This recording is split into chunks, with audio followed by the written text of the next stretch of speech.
Sermon 156 de saint Augustin, suite.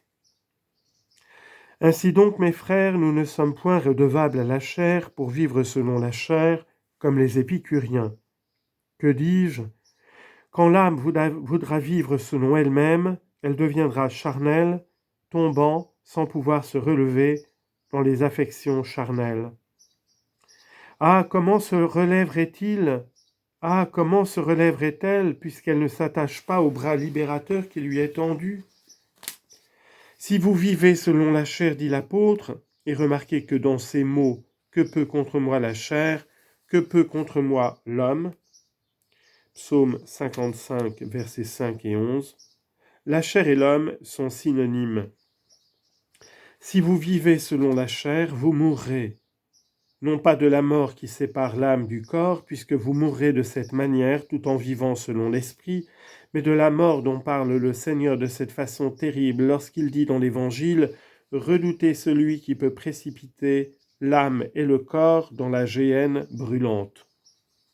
Matthieu 10, 28. Si donc vous vivez selon la chair, vous mourrez. Mais si par l'esprit vous mortifiez les œuvres de la chair, vous vivrez. Notre tâche durant cette vie est ainsi de mortifier par l'esprit les œuvres de la chair, de les réprimer, de les restreindre, de les comprimer, de les anéantir chaque jour. Combien de passions autrefois agréables sont devenues insipides pour qui a fait quelques progrès ? On les mortifiait quand on y résistait malgré leur charme, et maintenant qu'elles n'ont plus d'attrait, elles sont comme mortes. Foule aux pieds ce cadavre, au cours et court à ce qui vit encore. Foule aux pieds cet ennemi étendu sans vie, et va lutter contre celui qui résiste encore. Car s'il est des passions mortes, il en est d'autres qui vivent. Tu mortifieras celles-ci en n'y consentant pas, et quand pour toi elles n'auront plus rien de flatteur, c'est que tu les auras exterminées.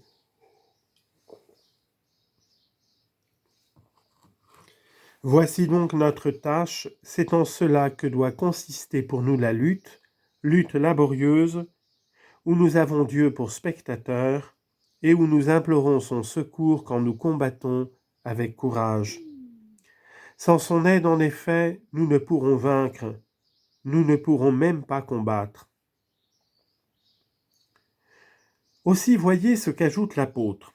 Il a dit « Mais si par l'esprit vous mortifiez les œuvres de la chair, vous vivrez. » En d'autres termes, vous vivrez si vous mortifiez par l'esprit ces convoitises charnelles qu'il est si glorieux de ne pas suivre et si parfait de ne plus ressentir. Ces œuvres corrompues de la chair qui cherchent votre mort. Or il était à craindre que chacun ne vînt à compter sur son esprit propre pour repousser ces assauts de la chair. Car on ne dit pas seulement de Dieu qu'il est un esprit, on le dit aussi de ton âme, de ton intelligence, comme dans ces mots « J'obéis par l'intelligence à la loi de Dieu et par la chair à la loi du péché » Romains 7, 25. Qui signifie « l'esprit convoite contre la chair et la chair contre l'esprit » Galates 5, 17. L'apôtre veut donc t'empêcher de compter sur ton esprit dans cette lutte contre les œuvres de la chair et d'être victime de l'orgueil, car Dieu résiste à l'orgueilleux comme il donne sa grâce aux humbles, selon ces paroles de l'Écriture, Dieu résiste aux superbes, mais aux humbles il donne sa grâce. Jacques 4, 6. Et pour détourner de toi cet orgueil fatal, voici ce qu'il ajoute. Après avoir dit « Si par l'esprit vous mortifiez les œuvres de la chair, vous vivrez », afin d'ôter à l'esprit humain la pensée de s'élever et de se croire assez puissant et assez fort pour remporter cette victoire, il ajoute aussitôt « Car tous ceux qui sont conduits par l'Esprit de Dieu, ceux-là sont fils de Dieu. » Pourquoi te pavaner à ces mots ? Si par l'esprit vous mortifiez les œuvres de la chair, vous vivrez. Tu allais dire, je n'ai besoin pour cela que de ma volonté, que de mon libre arbitre. Que peut, hélas, ta volonté ? Que peut ton libre arbitre ? Si Dieu ne te dirige, tu tombes, et si tu restes tombé, s'il ne te relève. Comment donc compter sur ton esprit quand l'apôtre te crie « Tous ceux qui sont conduits par l'Esprit de Dieu, ceux-là sont fils de Dieu » ? Tu veux te conduire, te mener toi-même pour mortifier ces œuvres de la chair, mais que te sert de n'être pas épicurien si tu es stoïcien ? Que tu sois épicurien ou stoïcien, tu n'es pas au nombre des fils de Dieu. Car tous ceux qui sont conduits par l'Esprit de Dieu, ceux-là sont fils de Dieu. Ce ne sont ni ceux qui vivent selon la chair, ni ceux qui vivent selon leur esprit propre, ni ceux qui suivent les attraits de la chair, ni ceux qui se laissent aller à leur propre esprit, mais tous ceux qui sont conduits par l'Esprit de Dieu, qui sont fils de Dieu. Quelqu'un m'arrête ici. Que faisons-nous si nous ne nous conduisons pas nous-mêmes ? Je réponds, non seulement tu agis quand tu es conduit, mais tu agis d'autant mieux que tu es mieux conduit. Car l'Esprit de Dieu qui te conduit t'aide à bien agir.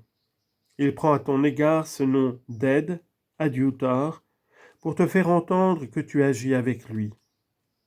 Réfléchis à ce que tu demandes, réfléchis à ce que tu professes quand tu lui dis « Soyez mon aide, ne m'abandonnez pas ». Psaume 26, verset 9. Oui, tu appelles Dieu à ton aide, mais on n'aide pas celui qui ne fait rien. Tous ceux donc qui sont conduits par l'Esprit de Dieu, non par la lettre, mais par l'Esprit, non par la loi qui commande, qui menace, qui promet, mais par l'Esprit qui excite, qui éclaire et qui aide, ceux-là sont fils de Dieu. Nous savons, dit le même apôtre, que tout coopère au bien de ceux qui aiment Dieu. Si tu n'opérais pas, Dieu serait-il ton coopérateur ?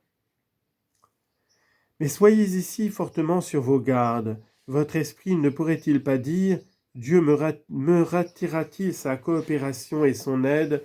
Je n'en viendrai pas moins à bout. » Il me faudra faire effort sans doute et surmonter des difficultés, mais je puis réussir. C'est comme si on disait « En ramant, nous parviendrons au port avec quelques peines. » Ah, si le vent nous était favorable, quelle facilité plus grande ! Mais telle n'est point la nature du secours que nous recevons du Père, que nous recevons du Fils, que nous recevons de l'Esprit Saint. Nous ne pouvons sans ce secours faire absolument aucun bien. Il est vrai, tu agis sans lui avec liberté, mais tu agis mal. Voilà à quoi peut te servir cette volonté que tu appelles libre et qui, en faisant le mal, devient une esclave digne de damnation. Or, quand je te dis que sans le secours de Dieu tu ne fais rien, j'entends rien de bon, ta libre volonté suffisant pour mal faire sans le secours de Dieu. Et toutefois, elle n'est pas libre, car on est esclave de celui par qui on a été vaincu. 2 Pierre 2, 19. De plus, quiconque pêche est esclave du péché. Enfin, si le Fils vous affranchit, vous serez alors véritablement libre. Jean chapitre 8, versets 34 et 36. Croyez donc qu'en faisant le bien de cette manière, vous agissez volontairement. Dès que vous avez la vie, vous agissez. L'Esprit Saint ne vous aiderait pas si vous ne travailliez point, et si vous n'opériez, il ne vous servirait pas de coopérateur. N'oubliez pas toutefois que vous ne faites le bien qu'autant que vous l'avez pour guide et pour aide, et que sans lui, vous ne pouvez absolument rien. Ainsi, nous ne disons pas comme certains hommes qui se sont vus forcés enfin à reconnaître la grâce. Et pourtant nous bénissons Dieu de cet aveu tardif, car en avançant encore, ils pourront arriver à la vérité. Ils disent donc que si la grâce de Dieu nous aide, c'est pour agir plus facilement. Et voici leurs expressions. Le but pour lequel Dieu donne aux hommes sa grâce, disent-ils, c'est de les rendre capables d'accomplir plus facilement, avec cette grâce, ce qu'ils sont obligés de faire avec leur libre arbitre. La navigation est plus facile avec les voiles, plus difficile avec les rames. Les rames, pourtant, suffisent. On voyage à cheval plus facilement, plus difficilement à pied. À pied pourtant, on finit par arriver. Or, ce langage n'est pas celui de la vérité.